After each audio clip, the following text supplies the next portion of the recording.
A'udzubillahi minasyaitonirrajim. Bismillahirrahmanirrahim. Jamaah salat subuh yang dirahmati Allah. Kita memahami bahwa di dalam beragama itu kita perlu sandaran ilmu. Setiap melakukan sesuatu di dalam kaitan dengan hal-hal yang bersifat keagamaan harus ada landasan-landasan dalil syar'i sehingga apa yang kita lakukan benar-benar itu akan mendapatkan ridho Allah. Saya akan mengambil pendapat seorang ulama yang bernama Ibnul Qayyim.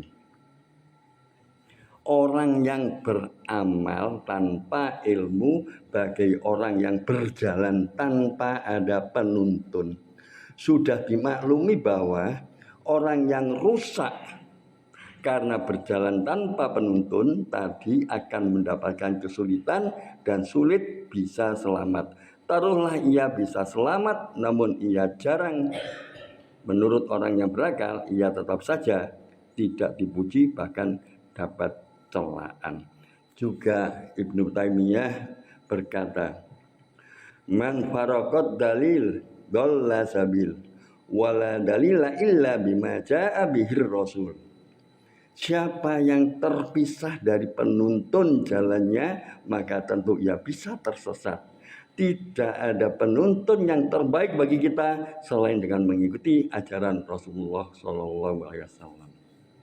Dari dua pendapat ulama ini tentu semua itu mengarah kepada hadis-hadis Rasulullah. Jadi kita supaya dalam melaksanakan sesuatu kita bisa sesuai dengan apa yang dirisalkan oleh Rasulullah, tidak menyalahi, tidak mengada-ada.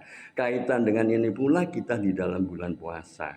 Kalau kita tidak memahami ilmunya di dalam berpuasa, akhirnya kita puasa hanya menahan lapar dan dahaga.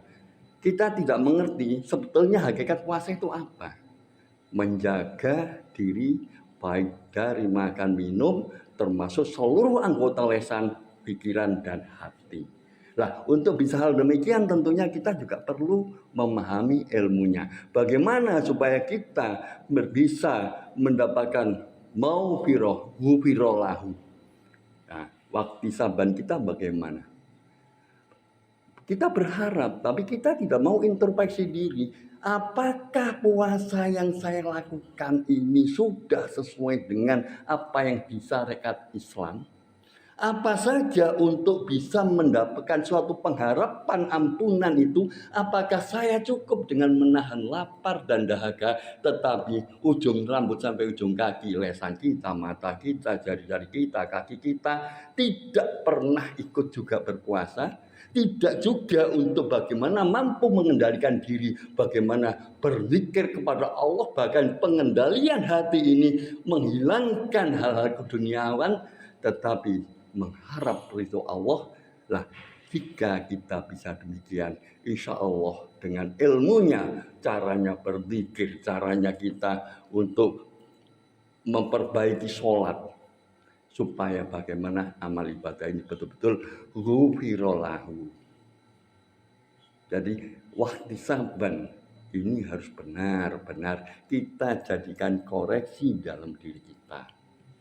Kemudian kalau kita tidak mau memperbaiki diri dalam mengembangkan ilmu, bulan puasa kita jadikan sebagai madrasah. Kalau kita tidak mau menjadikan sebagai madrasah, kita hanya menahan lapar dan dahaga, kita sering kumpul, kita sering berbuat hal yang tidak ada gunanya, sehingga 1 bulan penuh terlampaui, kita tidak mendapatkan apa-apa. Kita hanya akan menemukan lapar dan dahaga.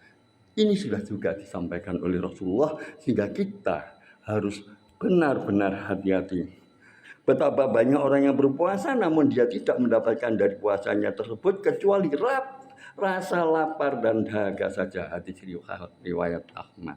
Nah, kenapa sampai terjadi demikian? Karena tidak didasari dengan ilmu. Jadi yang disebut dengan bagaimana sih hakikat sebenarnya puasa itu? Wahtisaban yang sebenarnya supaya dapat ghufirallahu ma taqaddama min dzanbi, itu yang bagaimana? Lah inilah kita perlu mempelajarinya. Jangan-jangan kita juga hanya mendapatkan lapar dan dahaga karena waktu Ramadan pagi, siang, sore, malam kita tidak manfaatkan dengan sebaik-baiknya, tapi berharap ampunan Allah atas kesalahan kita. Ya tentunya kita juga harus introspeksi diri. Orang ke manusia aja kalau yang rajin dengan yang males, orang mensikapinya beda. Nah tentu kita harus memperbaiki diri, menggali ilmu kita agar kita bisa melaksanakan dengan baik. Bahkan pun mendengarkan sebuah kajian ini juga bagian daripada kita menggali ilmu. Kita bisa tahu bahwa mendengarkan majelis taklim yang disampaikan oleh Ustadz Muji ada 4 hal. Yang paling utama adalah selama mendengarkan didasarkan atas keimanan, meningkatkan ketakwaan, maka malaikat berdoa, bersolawat, diberikan ketenangan hati yang sudah disampaikan kemarin oleh Pak Muji. Juga karena kita mendengarkan majelis taklim karena iman, tidak ada istilah waktu terlalu lama. Karena keimanan adalah pengorbanan untuk ketakwaan, untuk melangkah yang lebih baik. Seperti halnya disampaikan oleh Bapak Ustadz Hadi. Kita tahu bahwa makan tidak cocok, tidak boleh dicela. Mengambil makanan ada Rasul yang ada di depan.